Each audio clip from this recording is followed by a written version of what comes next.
palatial yet not overly ostentatious studios of WHIP Radio here in Philadelphia. This is the main event. Zach Gelb and Chase Sr. here with you, taking up until noon Eastern time. Kind of looking back into before college and your high school career leading up to this, why radio? Well, I started doing radio or having the interest to be a radio host when I was 8 years old, when I went into work at WFAM with my dad. And they put me on the air actually that day, a guy by the name of Ray Martell on the Jody Mack and Sid show. And I was talking about the Jets and the Pats game, and I was bashing the Jets, and it was after a Jets loss, so that was the initial interest. And then when I was in high school, I started doing my own radio show on a website called showbo.com, and I hosted that show once a week.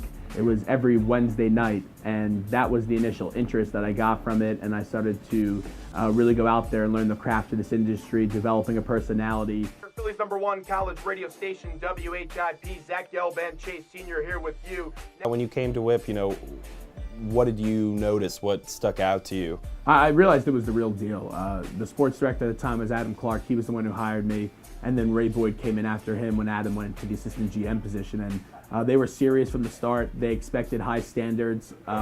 They were always kind to me. They pretty much just let me do what I wanted to do with the guests and the fun segments and all that stuff. And I also shadowed them on the remote broadcasting side where they would do games. I would sit there on my computer and look up information, get them statistics, get them water, all that stuff. And then they eventually put me on the air later towards the year where I would host the pregame, halftime, and postgame show. So that was the way I got started. And then we went to Brooklyn for the Atlantic 10 tournament, and they said, hey, we're going to put a third mic up there, and you'll be our next color analyst.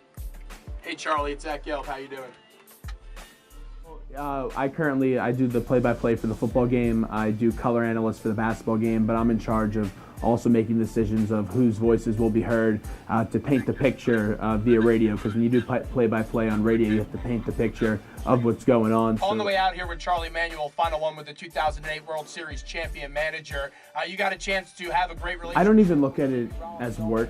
My co-host Chase and I, we will spend a plethora of hours, working, but we show up to a show in shorts and a t-shirt, and we talk sports, we get to interview big names, and it's just so rewarding. I don't look at it as a job. I think it's just a lot of fun. College is supposed to be the best 4 years of your life. I'm hardworking. I got to do a lot of cool events being in radio, whether it was covering the Heisman, going to Super Bowl. So it's a whole lot of fun, and I really just thank a lot of people in my life that have helped me get here, people that have been program directors that have critiqued my tapes, just people that have told me, hey, you could have done this better or that better. And my dad is my biggest fan, but also my biggest critic, and he's been very beneficial to my career.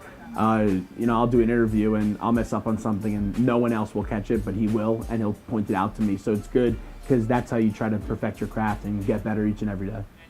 Chase will be back here tomorrow's flying solo. I'll be back on Thursday at 11 a.m. We got to get on out of here, everybody. Peace!